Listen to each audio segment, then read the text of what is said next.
Olá, aluno, seja muito bem-vindo. Eu sou a professora Débora Kirneve, responsável pela disciplina Geometria Espacial. Eu vou apresentar a minha formação. Na área de educação, eu sou licenciada em Matemática e em Letras, possuo uma especialização em Psicopedagogia, mestrado e doutorado na área de ensino de Ciências e Educação Matemática. Em outras áreas, eu tenho a graduação em Arquitetura e Urbanismo e também um MBA em Gestão de Projetos. Nós estamos dando continuidade aos estudos da geometria espacial e nesse encontro nós vamos abordar aí sobre cilindros, cones e esferas. Então, nosso objetivo nessa aula é compreender aí quais são as principais características dos corpos redondos. Para entender esses objetos, então vamos fazer uma comparação aí com os outros sólidos. Então, quando nós abordamos aí por exemplo, o cubo, o paralelepípedo, o prisma, nós temos lá objetos que esses objetos possuem as bases opostas paralelas. Hoje nós vamos estudar aí um outro objeto que é o cilindro. Esse outro cilindro, ele também tem essa característica de ter base oposta paralela. Além desses objetos, nós também temos lá a pirâmide e o cone. Nós já vimos, estudamos a respeito da pirâmide. Ela é um sólido que tem aí uma base e um vértice em um plano oposto, na qual nós consideramos aí as suas junções, né, vão formar a pirâmide. Esse é um poliedro que tem essa característica. Já nós temos um corpo redondo, que também tem uma característica similar. Nós temos o cone, só que o que diferencia é que a base desse sólido é um círculo e ele tem aí um vértice que vai estar num plano oposto paralelo. Nós temos esses objetos na nossa câmara auxiliar.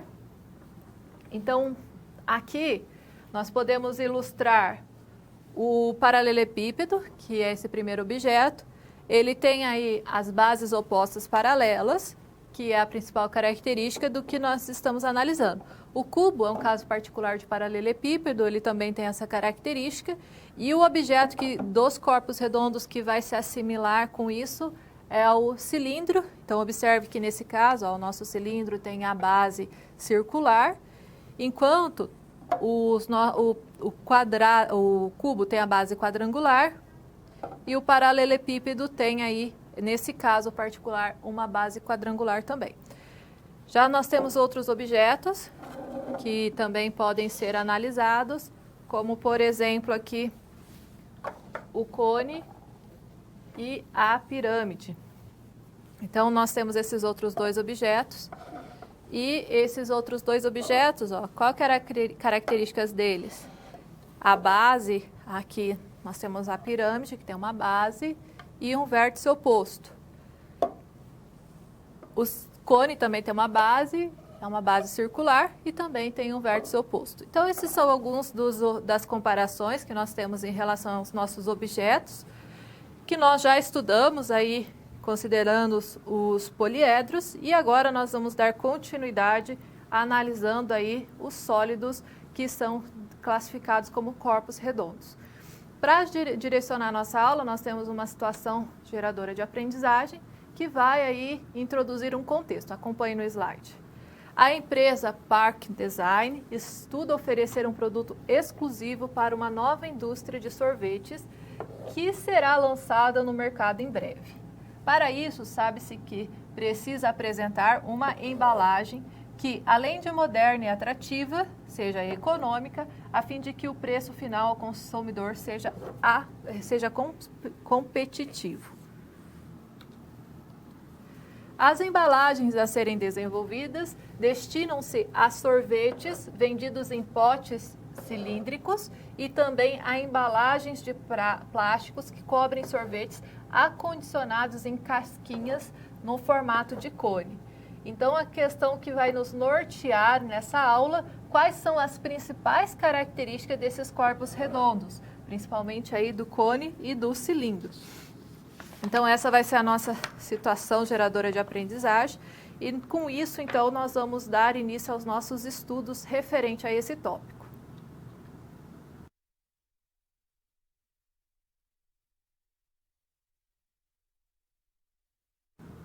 Elementos do cilindro. No estudo dos corpos redondos, o nosso primeiro estudo compete ao cilindro. Ele é um sólido na qual nós temos aí as bases com lados opostos paralelas e ele tem as suas características próprias. É isso que nós vamos estudar nesse primeiro momento. Então, vamos começar pela definição. Dados dois planos paralelos, então vamos chamar aqui do plano alfa e beta, e um cilindro contido em qualquer um dos planos. Considere uma reta R, seja concorrente a ambos os planos. Chama-se cilindro a região dos infinitos segmentos paralelos a essa reta, com extremos no círculo e no plano paralelo que o contém o círculo. Então, nós vamos agora ver uma ilustração de como que seria a construção desse cilindro. Então, considerando aí os planos, alfas e betas, eu vou ter aqui um círculo no plano alfa e um círculo no plano beta. Eu vou ter uma reta que vai estar aí contida nesses dois, vai passar por esses dois planos, é uma reta concorrente, e nós vamos ter infinitas retas, que nós estamos indicando aqui como R1 até Rn, ligando a base do círculo inferior à base do círculo superior. E isso, então, vai gerar aí o nosso sólido geométrico, que é o cilindro. Quais são os elementos de um cilindro? Então, nós podemos aí indicar que, pelo fato dele possuir uma base circular, todo cilindro ele possui raio, o eixo, a altura e a geratriz. Então, esses são os nossos elementos. Vamos analisar, então, aqui na nossa imagem, como que são aí esses elementos. Então, quando nós temos aí um cilindro que é do tipo reto, que é o nosso exemplo aqui A, tanto a altura quanto a geratriz coincide, porque a altura é a distância de um plano até o outro. E a geratriz também vai ser essa dimensão da lateral do nosso círculo, vai acabar coincidindo. O eixo vai ser a partir aqui da orientação dele, esse eixo pode ser perpendicular aos planos ou esse eixo pode ser inclinado. E quando esse eixo ele estiver inclinado, a nossa geratriz ela vai se diferenciar então da altura, considerando que a altura sempre vai ter que ser perpendicular aí em relação a esses dois planos. Então essas seriam as considerações em relação a esses elementos. Além disso, o cilindro ele pode ser aí obtido a partir da revolução dos sólidos. Então, quando eu faço a revolução, ou seja, girar ele em torno de um eixo, então aqui nós temos as etapas A, B, C e D, representando a rotação em torno de um eixo. Então, o cilindro, ele é um tipo de corpo redondo, que ele pode ser do tipo reto ou oblíquo, e esse corpo redondo, ele tem essa característica aí de girar em torno desse eixo, fazendo com que haja aí a rotação. O nosso objeto de estudo, ele pode ser obtido tanto por revolução ou por construção a partir da definição, como nós vimos anteriormente. Então, aqui na nossa câmara auxiliar, nós temos dois exemplos de cilindro. Esse primeiro que eu estou mostrando, ele tem essa característica, ele é oblíquo, então o nosso eixo está inclinado. E esse outro, o nosso eixo, ele está reto. Então, nós considerarmos aqui a referência. Então, nós temos aqui, ó, como analisar que ele está com o eixo reto. Você consegue visualizar, ó, observando aqui que eles têm essas posições. Esses podem ser construídos a partir da nossa definição e nós também temos como construir por meio da rotação. Então, na câmera de documentos, eu tenho aqui um outro exemplo, na qual o nosso sólido pode ser construído a partir da rotação. Então, nesse caso, ó, o cilindro ele está sendo obtido por meio da revolução. E conforme o nosso retângulo vai girando em torno do eixo, ele vai formando, então, o cilindro. Então, sempre que você for analisar aí a rotação, nós temos aí a possibilidade de construir o cilindro em torno desse eixo. Bom, além desses elementos que nós já mostramos, né, nós temos o cilindro tanto na posição reta ou na oblíqua e também o cilindro obtido a partir da revolução, nós podemos aí fazer algumas secções nesse objeto. E a partir do tipo de secção que nós vamos ter, nós vamos aí separar ele em partes. Então, nós vamos agora analisar um exemplo, acompanhe no slide. Então, nesse exemplo, nós temos aí uma base que está sendo indicada à vista superior do nosso objeto. E nessa vista superior do nosso objeto foi feito um corte. Secção é o corte em relação ao nosso cilindro.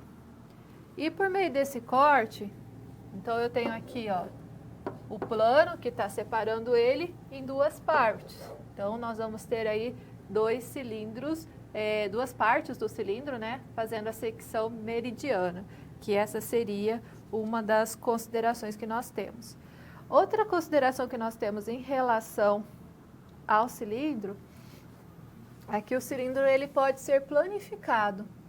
E quando você faz a planificação, quais são os tipos de objetos que nós vamos obter? Então, eu posso construir aí a planificação utilizando o cilindro da base inferior, o cilindro da base superior, e quando você faz, então, a abertura desse cilindro, você vai construir aí, então, um retângulo, e esse retângulo, essa parte que nós temos, corresponde ao comprimento da circunferência. E essa outra parte corresponde aí à altura do cilindro. Então, essa seria a representação que nós temos para o cilindro. E na câmera de documentos, nós temos aqui, então, uma ilustração. Conforme você modifica aqui o raio, vai modificando a planificação do nosso cilindro, conforme você modifica aqui a altura. Então, a altura vai ser a dimensão vertical do nosso cilindro, tá? A altura dele sempre está relacionando com a dimensão vertical da planificação. E o raio, quando você modifica o raio, está interferindo na dimensão horizontal do nosso cilindro. Então, com isso, nós apresentamos aí os principais elementos relacionados com o cilindro e, a partir disso, nós podemos aplicar em algumas situações problemas.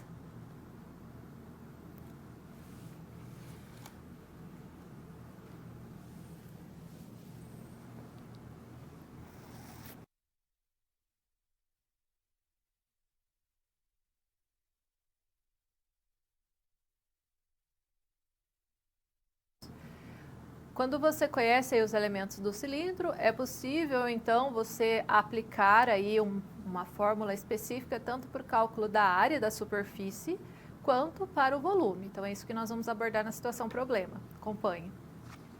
Uma indústria de sorvetes comercializará seu produto em potes cilíndricos de 3 tamanhos diferentes e em vários sabores.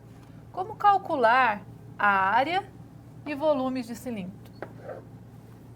Então, primeiro nós precisamos conhecer, né, qual que é a fórmula referente aí à área e volume. Nós temos aí, então, que interpretar que quando você vai fazer a área e o volume, você tem um círculo, e o primeiro passo é para você ter que calcular a área da base de um círculo.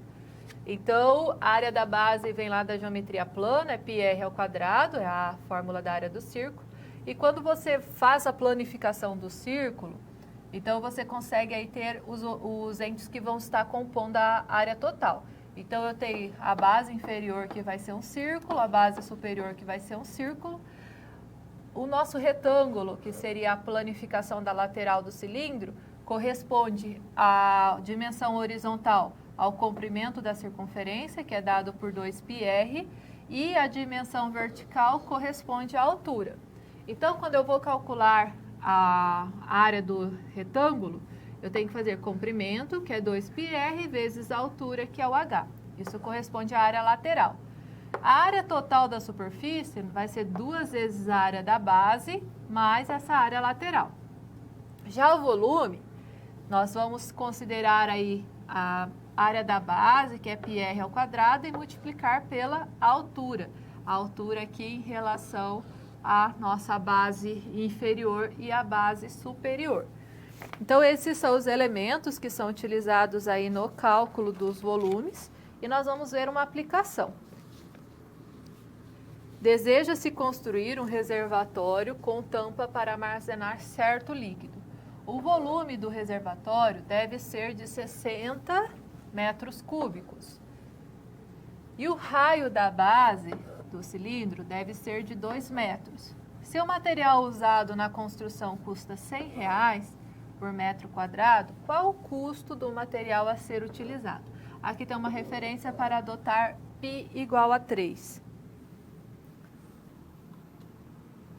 Primeiro passo, o que nós precisamos? Nós temos que determinar a altura do reservatório, que nós vamos indicar aqui por H. Informação importante que foi dada no enunciado é que deve ser de 60 metros cúbicos. Então, isso corresponde ao volume, e nossa altura vai ser dada em metros, porque nosso volume foi dado em metros cúbicos. O π foi indicado que é para adotar 3. Outra informação que estava no enunciado é que o raio tem que ser igual a 2. E o valor desconhecido, então, vai ser a altura. Substituindo, então, vai ser 60 igual a 3 vezes 2 ao quadrado vezes a altura. Aqui nós vamos ter 4 vezes 3, que resulta em 12, que multiplica H. Invertendo aqui, o 60 dividido por 12 resulta em 5. Então, a interpretação aqui é que a nossa altura corresponde a 5 metros. A partir dessa informação, nós vamos para o segundo passo. Qual que é o segundo passo? A pergunta é a quantidade de material que precisa ser calculada para multiplicar pelo valor do metro quadrado e obter o custo. Significa que nós precisamos fazer o cálculo da área total. Então, primeiro, vamos calcular a área da base, que é πr ao quadrado. O raio é de 2 metros, então eu vou ter 3 vezes 2 ao quadrado, que resulta em 12. A área lateral é 2πr vezes a altura. Então, nós descobrimos a altura por meio do volume, que é 5, o raio é 2, o π está sendo adotado como 3. Substituindo, eu vou ter 2 vezes 3 vezes 2 vezes 5, isso resulta em 60. A área total vai ser 2 vezes a área da base mais a área lateral. Então, 2 vezes o 12 mais 60 resulta em 84 metros quadrados. A pergunta é o custo, a partir do valor de R$100 por metro quadrado. Como nós descobrimos agora que a nossa superfície é de 84 metros quadrados, eu multiplico isso por 100. O custo total vai ser 8.400, ou seja, R$8.400. E com isso, então, nós vimos aí uma aplicação em relação às áreas e volumes, que seria aí uma das estratégias que nós temos quando nós precisamos obter esses valores dessas medidas. Superfície corresponde à área e o volume seria a capacidade interna do nosso objeto em questão.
Elementos e cálculo da área do cone.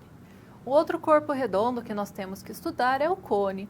Ele é obtido aí a partir de uma base, que é um círculo, e um vértice que está no plano oposto. Então, nós vamos conhecer aí a sua definição e seus elementos e depois realizar o estudo acerca disso. Acompanhe no slide.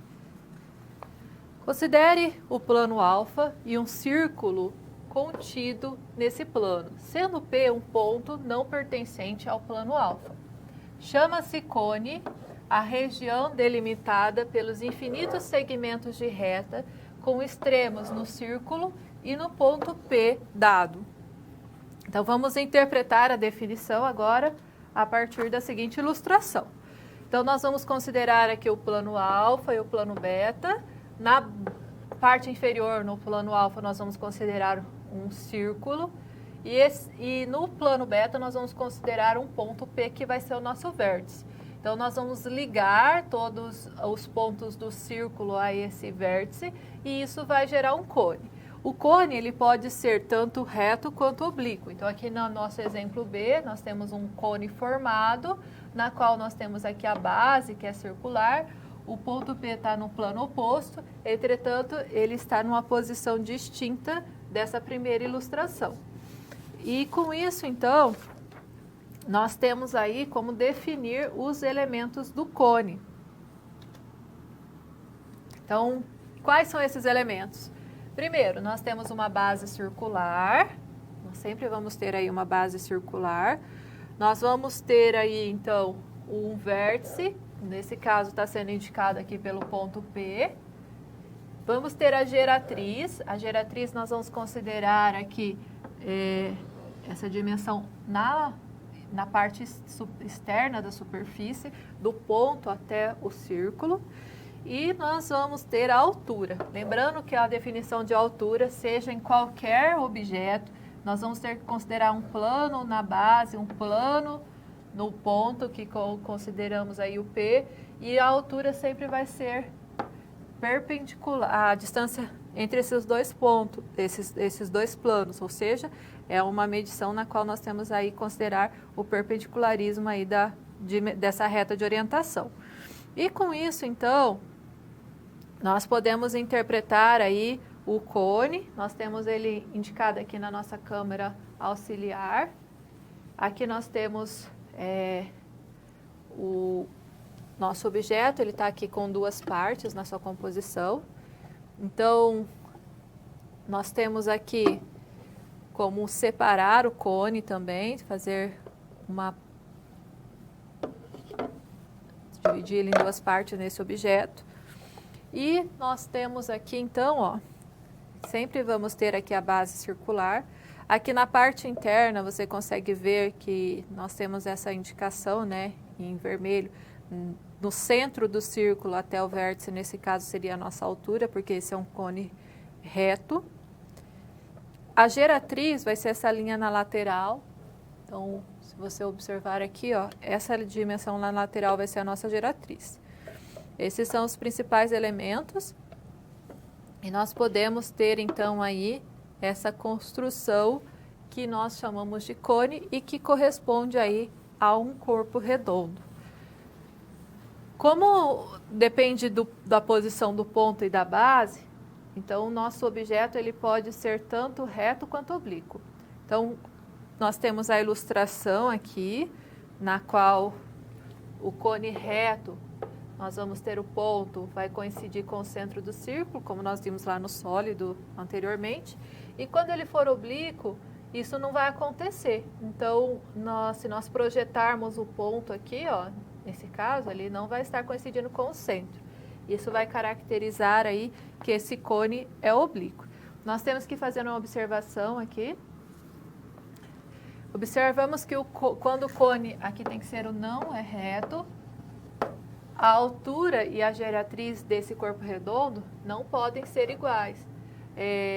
Independente se ele for reto ou se ele for diferente, se ele for tanto oblíquo ou não, a geratriz ela vai ser uma medição inclinada e quando nós indicamos aqui a altura, ela é uma medição perpendicular.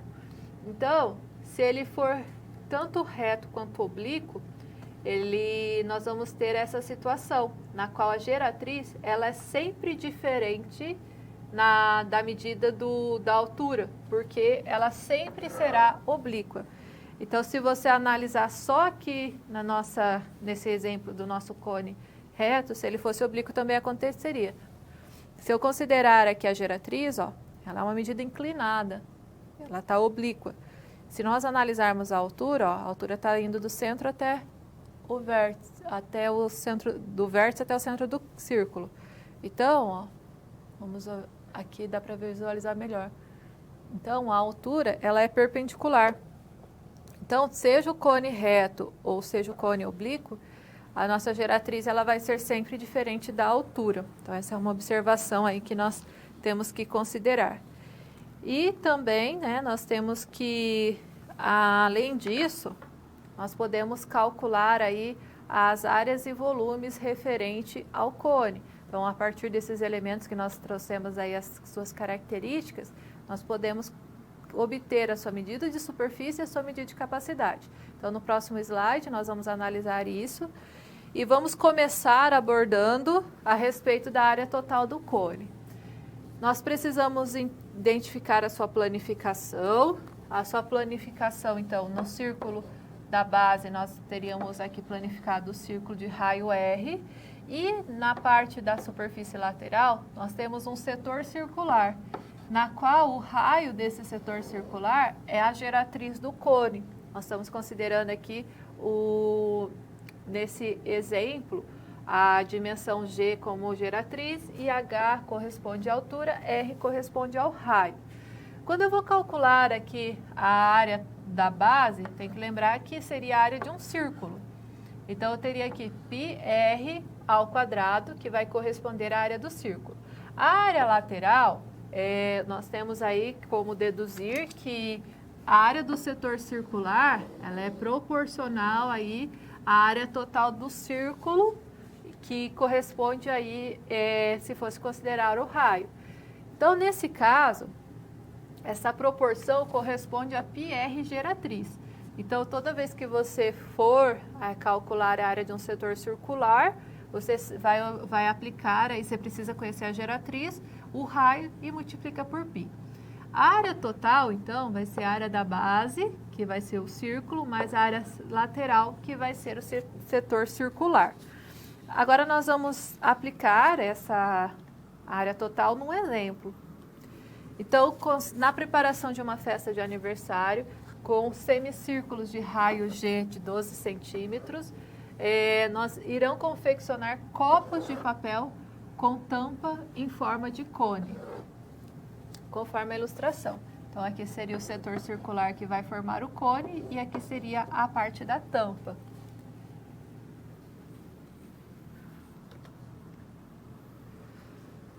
Nesse caso, como são semicírculos, ao calcular aqui a área lateral, nós temos aí uma semicircunferência de raio 12. Então, nesse caso, a geratriz do cone representa aí 12 unidades. Quando nós vamos aplicar aqui, então nós vamos ter o comprimento da circunferência. E esse comprimento da circunferência, vamos considerar a circunferência completa. Ele vai ser a indicação que nós vamos ter para conseguir determinar o raio do círculo da base. Então, nós aplicamos aqui que o comprimento da circunferência que contém a geratriz lá de raio 12 é 2πr. Então, nós vamos multiplicar aqui 2, que multiplica 3 vezes 12, que é igual a 72. O que é 72? É a medida da circunferência inteira. Nós estamos adotando aqui no cone a metade do círculo. Então, nós teríamos aí 36 centímetros de comprimento dessa semicircunferência. Significa que o comprimento desse círculo também vai ser 36. Com essa informação, nós conseguimos, então, agora estabelecer uma relação para determinar o raio. Qual raio? Agora nós temos aqui o raio do círculo. Então, 2πr, agora aplicado para o círculo, então vai ser 2 vezes 3 vezes o raio, que tem que ser igual a 36. 36 é a medida que nós determinamos aqui, ó, para essa semicircunferência, que também é a mesma medida do comprimento da circunferência que contém o raio. Então, eu teria aqui 6 vezes o raio, igual a 36, isolando o raio, então eu vou ter R igual a 6. Agora, nós podemos calcular a área lateral, que é πr geratriz, então vai ser 3 vezes 6, que é o raio do nosso círculo, vezes 12, que é a nossa geratriz, isso corresponde a 216. Calculamos a área da base, como nós determinamos que o raio tem que ser 6, vai ser πr ao quadrado, vai ser 3 que multiplica 6 ao quadrado, isso corresponde a 108. A área total vai ser a área da base mais a área lateral, então vai ser 108 mais 216, que corresponde aí a 324 centímetros quadrados. Então, ao confeccionar os copos de papel na formato de cone com tampa, essa seria a quantidade de material necessário, então, para aplicar aí em relação a essa superfície. Então, com isso, nós vimos aí os elementos do cone, também como calcular a área dele, e vamos utilizar esses conceitos já trabalhados para resolver uma situação problema.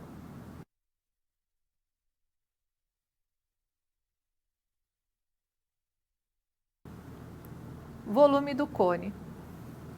Então, além de você ter aí como calcular a área total e conhecer os elementos do cone, é possível determinar o cálculo do seu volume. Então, nós vamos agora aplicar uma situação problema na qual nós vamos fazer esse cálculo. Para o lançamento de sorvetes na sua forma mais tradicional, sorvete de casquinha, a massa de um sorvete terá o volume de 75 ml, mas na embalagem constatará o peso de 81 gramas, considerando que a casquinha em formato de cone é comestível.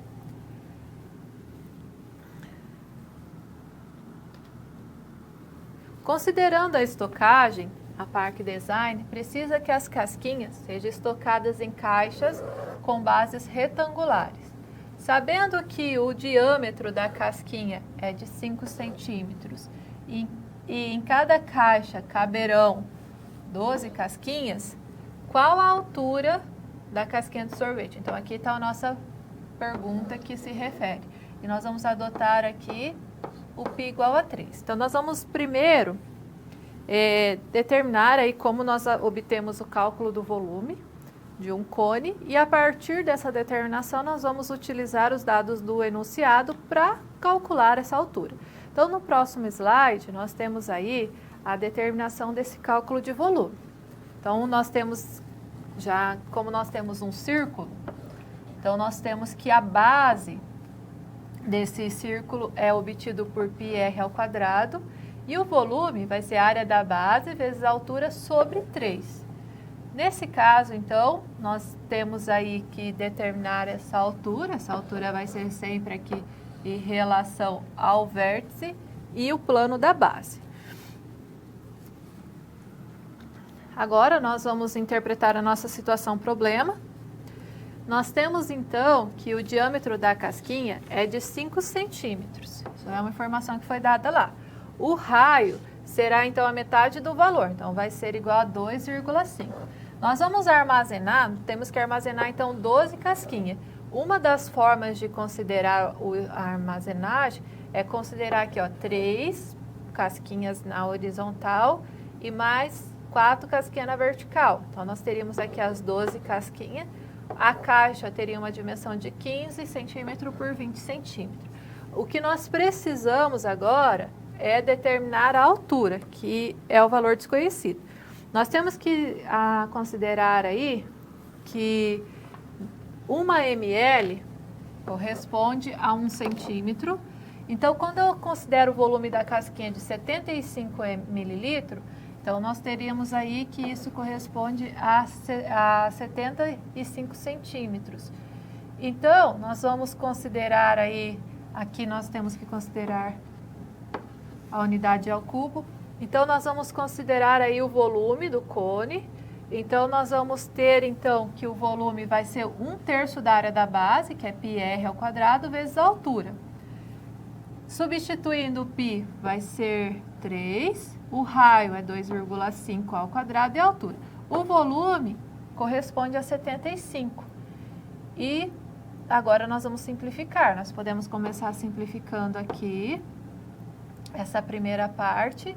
E elevando 2,5 ao quadrado, nós teríamos aí o 6,25, que multiplicou H. Isolando aqui o H, fazendo 75 dividido por 6,25, então nós temos o resultado de 12 centímetros. Ou seja, a dimensão vertical para a nossa casquinha de sorvete vai ser aí igual a 12 centímetros.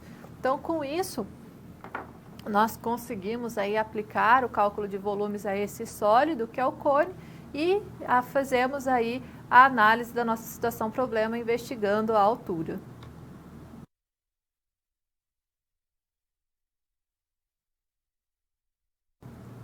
Explorando a geometria dinâmica. Agora nós chegamos no momento da aula na qual nós vamos aí fazer uma atividade conjunta. Se você tiver alguma consideração, você pode mandar aqui para o nosso chat que nós vamos acompanhar. Enquanto isso, eu vou deixar uma situação problema para você analisar e depois nós vamos explorar esse contexto.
O objetivo dessa situação problema proposta é que você consiga fazer a comparação aí entre o paralelepípedo e o cilindro. Então, nós vamos agora ao contexto, né? Vamos analisar a situação problema e interpretar aí que comparação é essa. Considere as ilustrações de reservatórios de água de mesma altura de 4 metros. Então, nós temos aqui dois formatos. Um é um paralelepípedo reto e aqui nós temos um cilindro reto também. Ambos possuem aí 4 metros de altura. A base do paralelepípedo regular mede 2 metros. Se ela é regular, significa que a base aqui é um quadrado de aresta 2. E com relação aqui ao cilindro, nós temos que o diâmetro, que seria a dimensão aqui total, também corresponde a 2.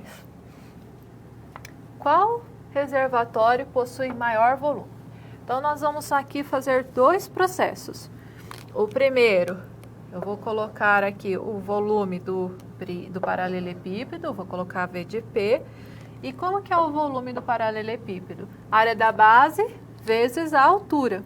Então, a nossa base é um quadrado de lado 2. Então, eu teria lá 2 ao quadrado, ou 2 vezes 2, que multiplica a altura, que é 4. Fazendo essa operação, eu tenho 16. Como foi dada unidade em metros, eu tenho 16 metros cúbicos. O volume do cilindro, vou colocar V de C, e eu tenho que considerar que quando é dado aqui o diâmetro, o raio vai ser a metade dessa medida, então vai ser 1 unidade. Quando não é informado o valor de π, nós adotamos 3,14. Então, sempre que não for dado, quando é essa medida, você vai adotar aí o 3,14. O volume do cilindro vai ser aí do tipo 3,14, que é π, r ao quadrado, raio é 1, então vezes 1 ao quadrado, multiplicado pela altura, que é 4. Então, nesse caso, nós teríamos que fazer 3,14 vezes o 4, que corresponde aí a 12,56 metros cúbicos. Então, nós tínhamos aí dimensões idênticas para a altura, modificou a base, modificou o tipo de caixa d'água.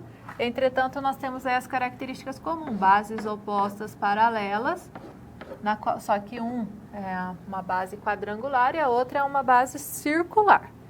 Agora, nós vamos ter uma outra comparação.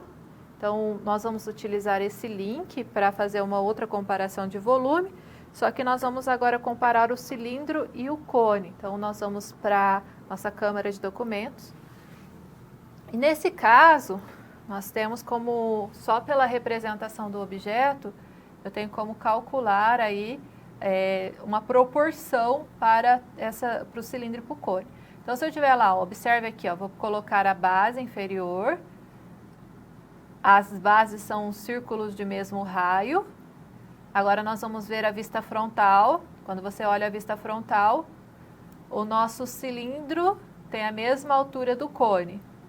Quando isso acontece, então, quando você considera aí esse sólido que possui a mesma base e a mesma altura, nós dizemos que o volume do cone é 1/3 do volume do cilindro.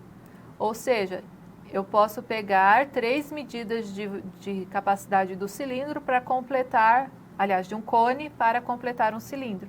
Ou dividir a capacidade do cilindro em 3 partes para completar um cone. Essa é a relação sempre que você tiver cone de mesma base, então base tem o mesmo raio e eles têm a mesma altura. Então, essa seria a ilustração, na qual nós temos aí uma outra comparação em relação aí ao nosso objeto. Agora, com isso, você já tem aí mais um recurso para você analisar aí esses tipos de objetos.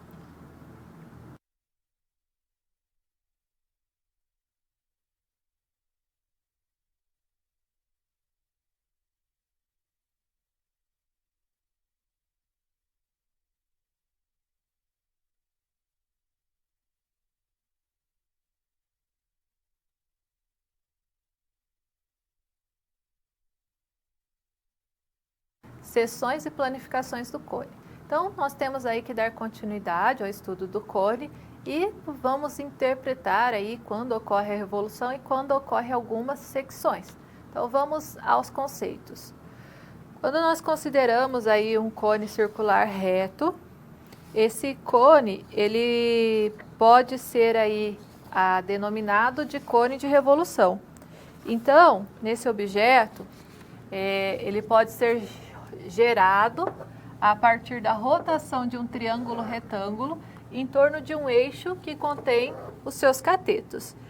Nós vamos agora ver uma animação na câmara de documentos e eu vou, ao atualizar a página, vai voltar a revolução. Então, você tem um triângulo retângulo e a partir da rotação em torno de um eixo é que vai formando aí o seu cone de revolução.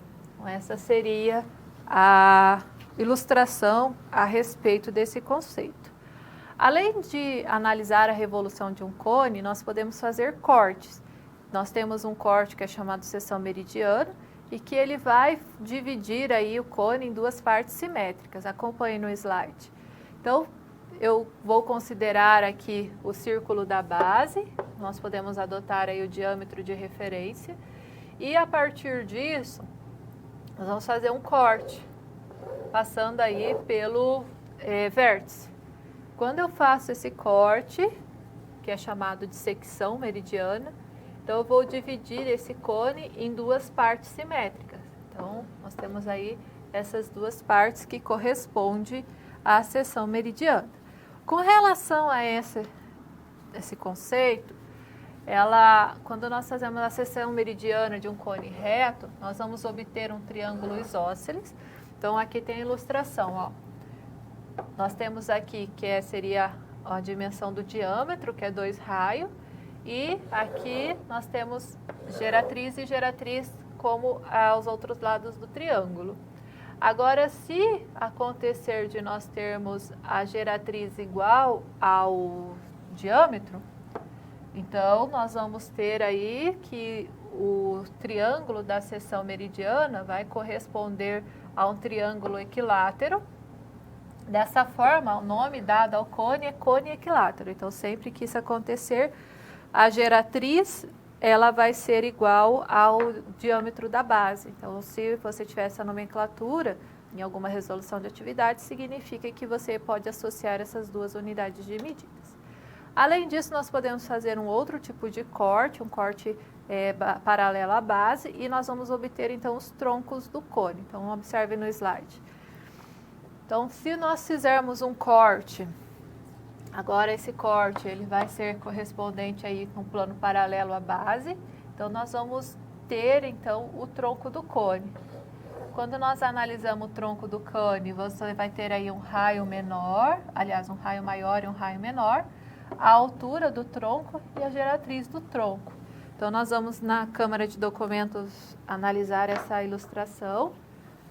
Então, aliás, na câmera auxiliar. Então, quando eu faço aqui eu tenho um cone, então nós fazemos uma secção e nós vamos separar ele em duas partes. Aqui nós obtemos o tronco do cone. Então, quando você olha aqui na parte superior, você vê aqui o raio, essa medida seria o raio.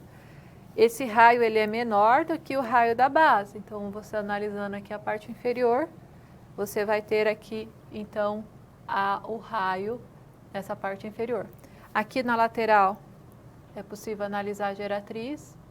Então, você consegue visualizar aqui também a altura do centro na parte inferior com a parte superior. Então, esses são os elementos aí relacionados com o tronco do cone. Com relação ainda ao cone, nós conseguimos trabalhar aí também com a planificação. Então, no slide, nós temos aí a ilustração. Quando você faz a planificação do cone, então você vai ter que considerar aí que você tem um setor circular e também tem aí um círculo. Então, essa seria a representação aí da planificação do cone, sempre que você for fazer essa análise. Nós temos aí uma ilustração de como acontece essa planificação. Na câmera de documentos nós vamos ver a animação em relação a isso. Então, sempre que você for planificar, você vai considerar aí um círculo, você vai fazer uma secção para fazer a planificação e você vai obter aí então o setor circular. Então, essa seria a representação aí em relação à planificação do cone. Outra consideração que nós temos é com relação à área lateral aí do nosso cone. Então, no slide a seguir, você tem uma outra ilustração. Nessa ilustração, você tem aí que a área lateral, ela sempre vai ser proporcional em relação a uma circunferência. Vai ser um setor circular. Então, para nós interpretarmos aí, ó, nós temos essa proporção em relação à circunferência e essa seria a correspondência da área lateral do cone. Então, na câmara de documentos, nós temos mais uma animação, na qual aqui, ó, nós temos o objeto, que é o cone, na forma tridimensional, e aqui vai ser planificada só a área lateral. Então, conforme nós vamos fazendo aqui, ó, a rotação, nós vamos obtendo apenas o setor. Então, essa seria a ilustração em relação à área lateral do cone. Então, com isso, nós analisamos aí os diversos elementos do cone e nós podemos aplicar esses conceitos aí sempre que for necessário em situações problemas.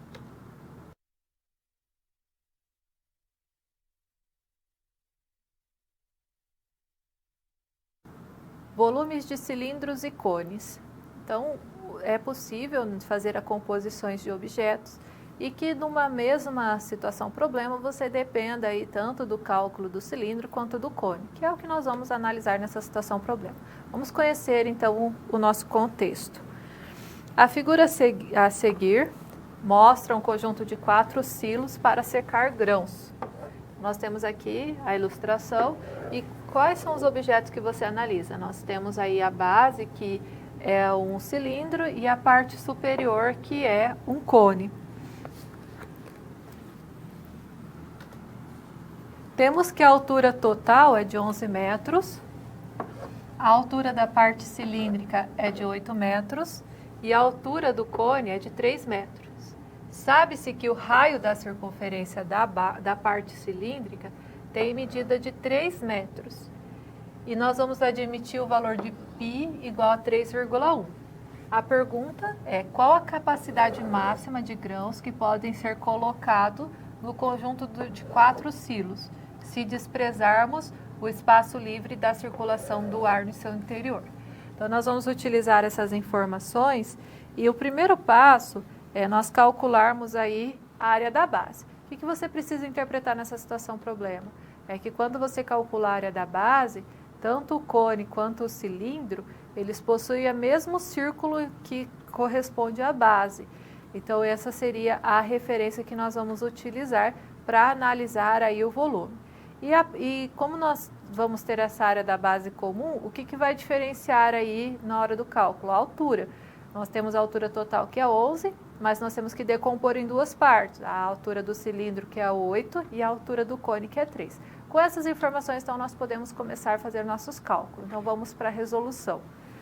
Então, vamos calcular a área da base, entendendo que essa a área da base é comum para os 2 objetos.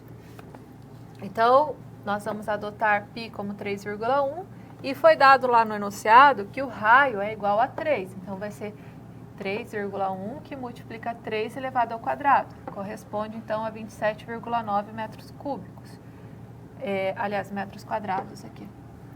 Então, nesse caso, o volume do cone, nós vamos indicar aqui por volume CO, e o volume do cilindro, que vamos indicar como volume CI.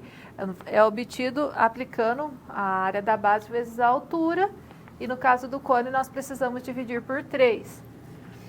Então, vamos primeiro para o volume do cone. Então, eu vou considerar a área da base que nós calculamos, que corresponde a 27,9. A altura do cone, que é de 3 metros, a altura do cilindro é de 8, totalizando 11. Então, eu tenho aqui que eu multiplico a altura por 3 e divido por 3, que é devido aí que todo cone é 1/3, né? Sempre dividido por 3 em relação à fórmula da área do cilindro. Então, nós vamos considerar aqui a simplificação, ou seja, o volume do cone é 27,9. Já o volume do cilindro é a área da base vezes a altura. Então, é a mesma base para os 2 objetos, 27,9 multiplica por 8, isso corresponde a 223,2. Então, o volume total é considerar 4 silos. Eu tenho 4 vezes esse volume que nós vamos obter. Então, eu tenho 4 que multiplica o volume do cilindro mais o volume do cone. O total, então, vai ser 1.004,4 metros cúbicos nesse armazenamento de grãos, dispensando aí a área o espaço interno na qual nós temos aí esses dois objetos. Então, com isso, nós resolvemos a situação problemas e também aplicamos aí volumes de cones e de cilindros. Agora, vamos dar continuidade.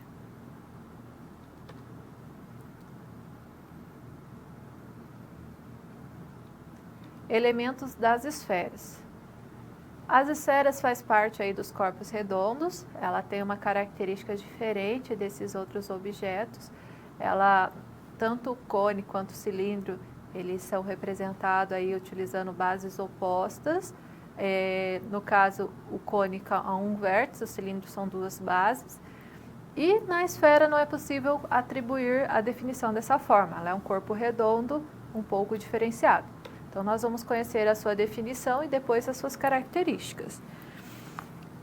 Dados um ponto P, que vai ser o centro da esfera, e um ponto A qualquer no espaço, chama-se esfera a união de todos os pontos no espaço, cuja distância até P é menor ou igual ao segmento PA, denominado de raio da esfera.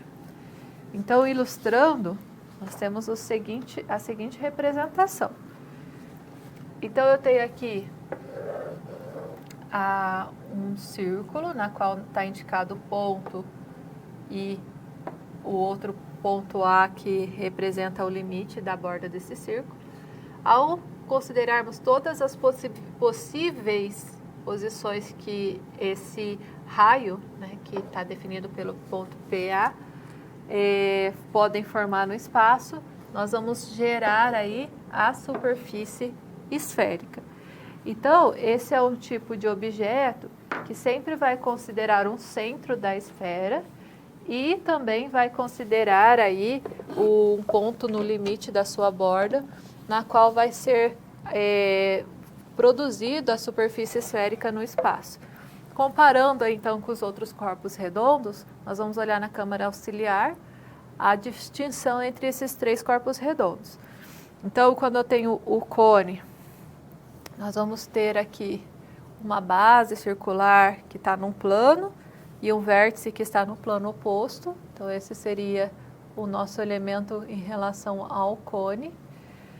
Quando nós analisamos o cilindro, eu tenho bases opostas paralelas em planos distintos.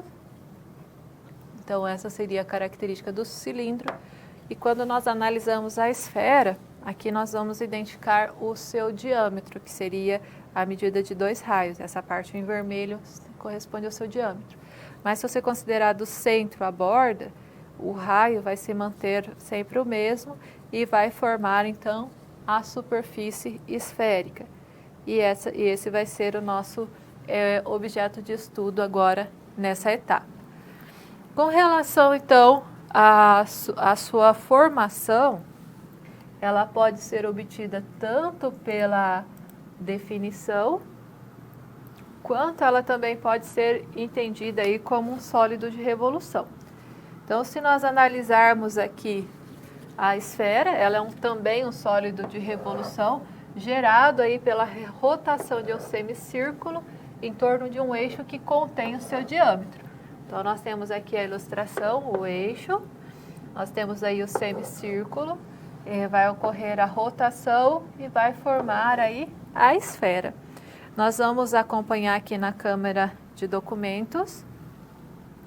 Então, eu vou atualizar aqui a página para você ver a animação desde o início.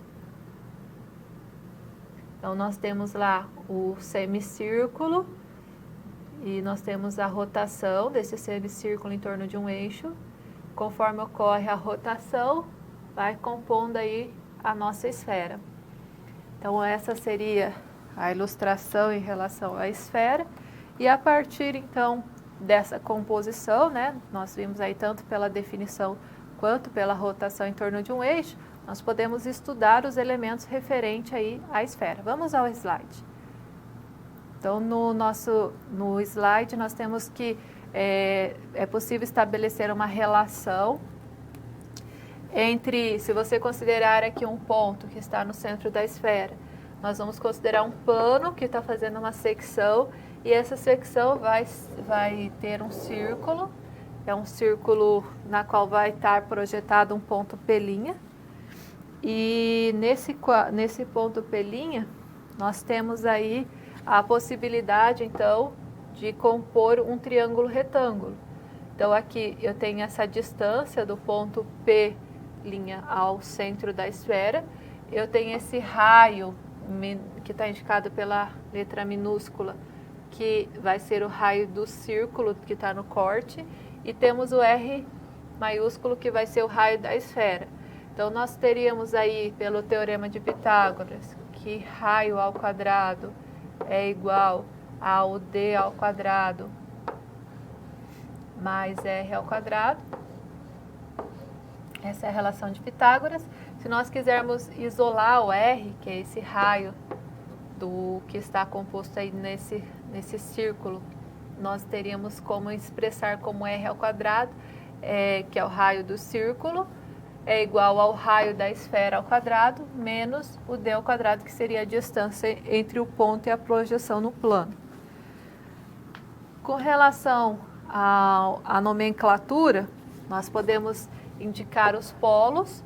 Os polos são pontos resultantes da intersecção do eixo e da superfície esférica, dá para verificar na parte superior e inferior. Equador é a circunferência de raio máximo gerado por uma secção que passa pelo centro da esfera. Paralelo é qualquer circunferência gerada pela secção da superfície esférica paralela ao equador. Meridiano é a secção da superfície esférica cujo plano passa pelo eixo da esfera. Então, essas são as conceituações, mas nós vamos ilustrar, então, na imagem a seguir. Então, como que nós vamos interpretar todos esses elementos? O polo, que foi o primeiro elemento que nós definimos, nós temos aí o ponto de encontro do eixo com a superfície. Então, tem o polo inferior e o polo superior. O equador é essa circunferência que vai ter aí o nosso maior raio. Então, vai ser o raio máximo em relação a todas as possibilidades. Paralelo, então aqui nós temos uma ilustração de um paralelo. Vai ser qualquer outra circunferência na qual nós vamos ter um raio menor do que esse raio máximo. E ela sempre vai ser paralela aí em relação ao equador. Agora nós vamos considerar o meridiano, é a secção que passa pelo eixo. Então, nesse caso, ó, o eixo está considerado na vertical, então esse vai ser a secção que vai passar aí pelo eixo da esfera. Então, esses são os nossos elementos. E um outro elemento que dá para ser analisado é a distância polar. Então, se nós tomarmos um ponto P e um paralelo qualquer, a distância entre o ponto P e cada um dos polos vai ser chamada de distância polar. Então, ó, nós temos aqui o centro nós temos aqui o centro da esfera e nós vamos indicar aqui um ponto P na borda. Nós temos aqui a medida do raio. Desse ponto, eu tenho uma distância até o polo inferior e uma distância até o polo superior. Então, nós temos aí a distância 1 e a distância 2. Essa seria o que nós denominamos de distância polar. É a distância de um ponto até o polo. Outra parte que nós temos é o fuso esférico. Nesse caso, nós vamos considerar a superfície, então vamos prestar bastante atenção nesse detalhe. A parte só externa, então nós temos aqui como analisar só a parte externa da nossa esfera. E nós vamos analisar essa superfície com um diedro ou um setor diodral que contém a aresta que vai conter o diâmetro dessa superfície esférica. Então, nós temos aqui uma ilustração desse fuso esférico, considerando somente a superfície externa. Se nós adicionarmos a parte interna, então nós vamos ter uma cunha esférica. Então, nesse caso, nós vamos considerar a interseção de uma esfera com o diedro, não é mais só a superfície, é a superfície mais a parte interna, cuja aresta contém o diâmetro da esfera. Então, agora eu estou considerando toda a parte, não estou considerando só a superfície.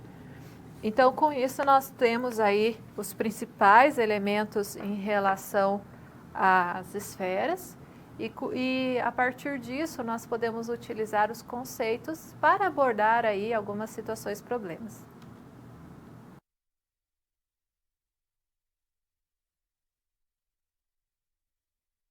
Área e volumes de esferas.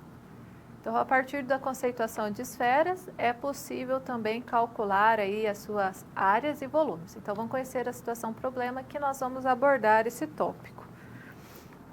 A Parking Design precisa desenvolver uma embalagem esférica para armazenar bombons que possui aí a forma de um cubo. Vai ser utilizada uma forma esférica com raio de 4 centímetros. Dado π igual a 3, qual a área total e o volume dessa embalagem esférica? Então, primeiramente, nós precisamos conhecer aí a área e o volume da superfície esférica. Quando nós fazemos esse cálculo, então, nós temos que a superfície esférica é proporcional a 4πr ao quadrado, ou seja, se nós considerarmos aqui a circunferência de raio máximo e calcular aí, então, a área desse círculo, nós vamos ter, então, que a superfície da esfera como um todo é 4 vezes maior, é proporcional a isso. O volume corresponde a 4πr ao cubo sobre 3. Ao resolver, então, a nossa situação problema, nós temos aí que, para interpretar esse volume do cubo, nós temos que a dedução do volume depende do conceito de clepsydra e anticlepsydra, que são essas formas geométricas.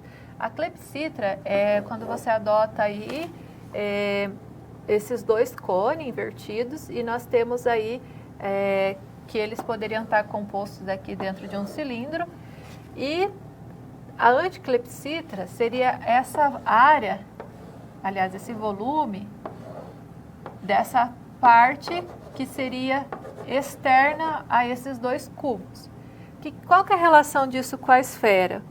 Então, nós vamos explorar por meio da geometria dinâmica. Então, nós vamos acessar esses links. Nós vamos ver uma animação para você interpretar aí como ocorre o volume. Então, nós vamos na câmera de documentos. Quando você vai fazer o volume da esfera, ela é proporcional a essa anticlepsydra. Então, conforme vai... Tá vendo a movimentação aqui se você vai verificando o plano, conforme vai diminuindo, vai aumentando, existe uma proporção em relação a esses volumes. Então, é a comparação da área você faz o volume do cilindro, subtrai o volume desses dois cones. Quando você simplifica a fórmula, vai resultar no volume que é 4πr ao cubo sobre 3. Então, você usa aí tanto o cilindro quanto o cone para deduzir aí, então, a fórmula do volume da esfera. Aqui depois você pode analisar com mais calma como que aqui tem a dedução, no logo abaixo, de como é realizado, então, o volume da esfera. O outro, depois que você entende aí o volume, então aqui nós temos essa animação. Então, conforme você vai variando aqui a área e o volume, você vai tendo aí diferentes resultados. Então, aqui nesse outro link, ó, conforme você muda o raio, você vai vendo aí a área e o volume da esfera de forma proporcional. Seria a aplicação das nossas fórmulas, 4πr ao quadrado, 4π, que multiplica o raio ao cubo sobre 3. Então, essa seria a ilustração em relação a nossas deduções aí da área da esfera e o volume da esfera. A partir disso, então, nós podemos resolver a nossa situação problema, mas nós vamos interpretar geometricamente, então, como que vai ser a aplicação. Acompanhe no slide. Então, nós temos que calcular a área e o volume de uma superfície esférica, que vai comportar, então, aí bombons nos formatos cúbicos. Então, essa seria o formato da embalagem que vai ser aí aplicada na resolução do problema. Então, como que nós vamos calcular a área e a superfície? A área total é dada por 4πr ao quadrado, o valor de π foi informado que é para adotar 3, o raio da esfera foi fornecido que é 4. Então, vai ser 4 que multiplica 3, que multiplica 4 ao quadrado, e isso resulta, então, a 192 centímetros quadrados. O volume da esfera é dado por 4πr ao cubo sobre 3. Então, o raio foi indicado que é 4, o π é para ser adotado como 3. Então, eu vou ter lá 4, que multiplica 3, que multiplica 4 ao cubo sobre 3. Aplicando aqui o cálculo, eu resulto aqui em 256 centímetros cúbicos. Então, com isso, nós temos aí as medidas do quanto vai ter aí essas superfícies esféricas. E com isso, então, nós também temos aí a resolução da nossa situação problema.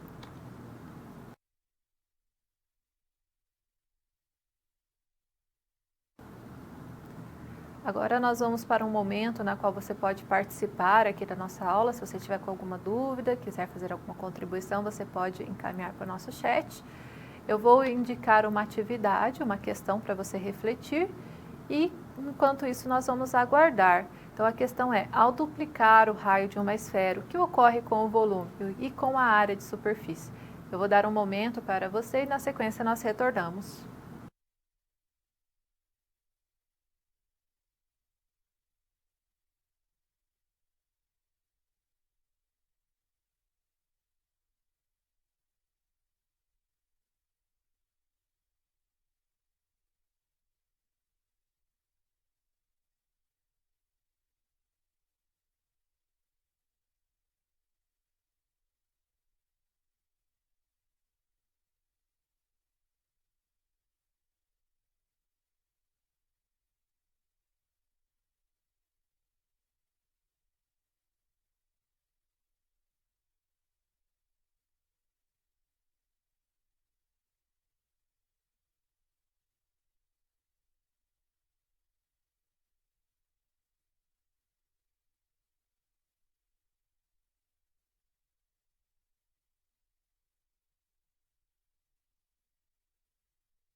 Então, agora nós vamos refletir juntos sobre a questão e analisar aí o que acontece com a área e com o volume se nós duplicarmos a medida do raio. Vamos ao slide? Então, foi uma questão de reflexão, né? Então, agora que nós já conhecemos como que é obtida a área e o volume, então nós podemos aplicar esse conceito. Então, como que é a área da esfera? Ela é dada por 4πr².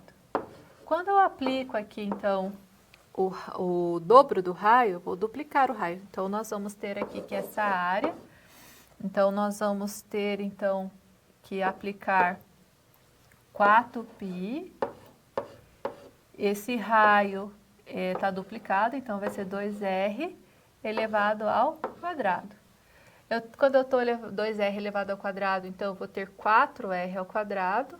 Então, nessa parte aqui eu vou ter 4π que multiplica 4r ao quadrado. E que eu fazendo aqui o produto, eu vou ter 16πr ao quadrado. 16πr ao quadrado. O que aconteceu com o volume? Aliás, com a área, quadruplicou. Agora vamos analisar o volume. O volume é dado por 4πr² ao cubo dividido por 3. Nós vamos então aplicar aqui o dobro do raio. Então, nesse caso, eu vou ter aqui 4π e vou substituir aqui o raio por 2r e elevar ao cubo. Nesse caso, eu vou ter aqui 4π, 2 elevado ao cubo vai ser 8r ao cubo. E multiplicando, então, eu vou ter lá 32π que multiplica aqui raio ao cubo. Ou seja, o volume vai ser 8 vezes maior ao dobrar o raio. Então, essa seria a reflexão que nós propomos em relação aí ao cálculo da área e do volume. E com isso, então, você tem aí essa análise aí com relação à alteração da medida do raio. Com relação aos tópicos que nós estudamos hoje, nós vamos aí recapitular a respeito dos cilindros. Quando nós estudamos os cilindros, nós apresentamos aí a sua definição, então nós vimos aí tanto as suas propriedades relacionadas com o cilindro, como também realizamos aí a área, o cálculo da área da superfície e também dos volumes desse cilindro. Ao estudar os cones, nós trabalhamos aí com as suas propriedades relacionadas aos cones. Nós vimos aí também o cálculo da área, da sua superfície e também o cálculo do volume. E com a esfera também, é o terceiro corpo redondo, nós tivemos aí como definir as suas propriedades e também calculando a área de superfície e o volume. Então, nós estudamos esses 3 corpos redondos, nós vimos aí os cones, os cilindros e as esferas, e cada um desses corpos redondos tem características próprias, são definidos aí tanto a partir da construção geométrica, como também como um sólido de revolução, e conforme as suas características próprias, né, de acordo com as suas bases e a sua construção geométrica, é possível calcular a medida da superfície e também a medida do volume. Todos eles têm em comum que, de certa forma, está relacionado aí com um círculo, ou na base, ou no caso da esfera, que tem o círculo, que seria relacionado com a sua maior circunferência. Todos eles têm essas características em comum, todos eles têm, a partir das suas construções, a característica de ser um corpo redondo também, e fazem aí parte do grupo dos que nós chamamos de não poliedros. E com isso, então, nós encerramos essa aula 3. Você pode dar continuidade nos seus estudos durante essa semana em relação à unidade 3 e se preparar aí para o próximo encontro. Muito obrigada e até a próxima aula.